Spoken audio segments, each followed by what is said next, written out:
I want to thank you, Governor, for that very kind introduction, but most importantly, I want to thank you for your confidence in me and allowing me to do this, and for the fight that you have taken on in this moment, because it could not be more important. I want to thank all the elected officials here today, many of whom I know. I don't know all of our members of Congress quite as well, but I'm grateful for the spine and the fight that you are showing right now because of how important that is in Washington, D.C. Thank you all for standing up for democracy. Thank you to all of my friends from the State House and State Senate. Governor said this, you have some of the smartest, most committed, most policy-focused representatives you could ever ask for in Springfield, and they make a very big difference.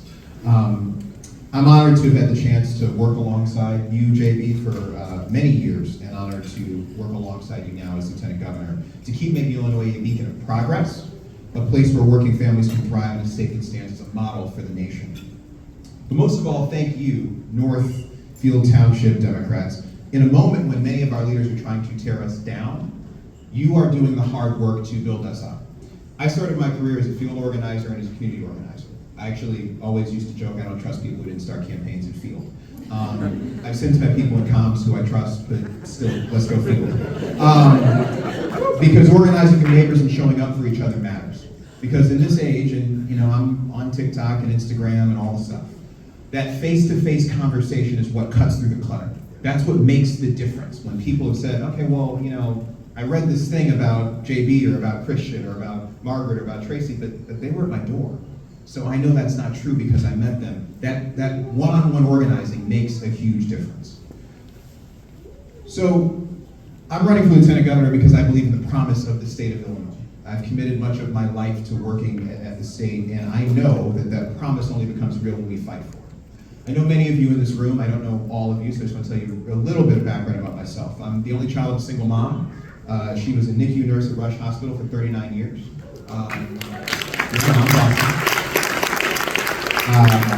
And she's the person who really instilled in me what it means to work hard. My dad left when I was very young, but my grandfather was a union steelworker and a sergeant in the U.S. Army. They taught me that hard work matters, standing up for what you believe in matters, and that we have a responsibility to leave things better than we found them. It was my career as an organizer and as a state legislator where I continued to fight for people who get left behind and who those in power forget, even though they're supposed to serve them. As a state representative, I stood up for a woman's right to choose, opposed right to work laws that would have hurt our unions, and fought to reform our broken education funding formula. I've seen what happens when government works for people, and I've seen what happens when it doesn't. I joined JB's administration as deputy governor in 2019 to put Illinois back on the side of working families. And together, we've proven what's possible. While Republicans in Washington and state houses around the country attack our freedoms, we built something different here, and it's made possible by all of you. We have funded education by hundreds of millions of dollars more every single year to send billions more to schools needed most, so that your zip code does not determine your access to a high-quality public education.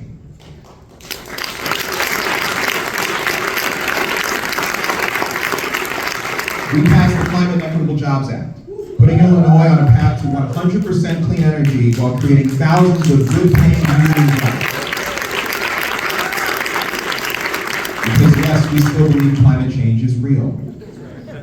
We invested $45 billion through the Rebuild Illinois Capital Program to fix our roads, our bridges, and our transit systems, putting people back to work and building the infrastructure that our communities deserve. We legalized cannabis with real criminal justice reform. That's the one that always is the biggest cheer. You're welcome. We also, but in doing that, it's, don't be wrong, important, and certainly important. Also, the medical cannabis program, which Bob Morgan was instrumental in, is good for people. But we also expunged more than 500,000 records, so that people can get back to their lives, instead of having to start never and reinvested resources in the war on drugs. So I want to, in fighting the effects of the war on drugs. Thanks to so many of you in this room, including Tracy, including Bob, we banned assault weapons. We expanded background checks. And after Roe versus Wade was overturned, we acted to make Illinois a refuge for reproductive freedom.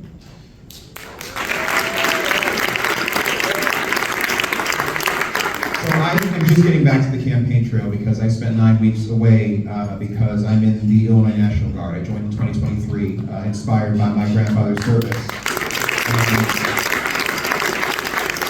We're seeing a lot about that right now, but I also know what I signed up for and what members of the National Guard signed up for, and that was to protect our nation and to be a resource for our governors for flooding, for fires, for natural disasters.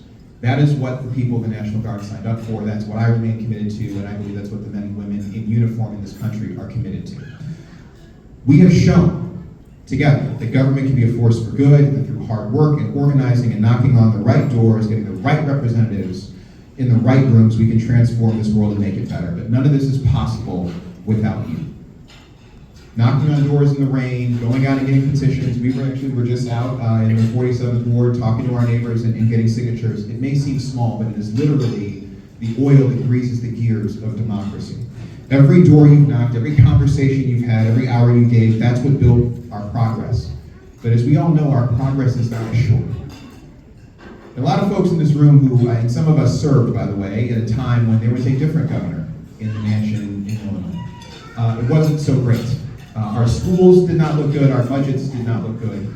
We've got to start by making sure that we get Governor Pritzker back into office. That's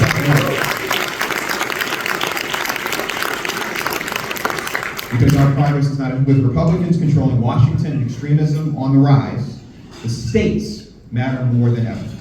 We have to defend what we've built: reproductive rights, workers' protections, voting rights, gun safety laws, all of it, and we have to keep moving forward. That means continuing not just to focus on the importance of protecting democracy, which is important, but making life more affordable for working families, lowering costs, creating good union jobs, and expanding opportunity. That means continuing to fund our public schools at record levels, continuing to build a clean energy economy that assures that energy is affordable and that we have a livable state and country for the next generation. It means continuing to reform our criminal justice system. It means being a state where everyone, no matter who you are, where you come from, or who you love, has a real shot at a good life. So I want to thank all of you, because this is not easy.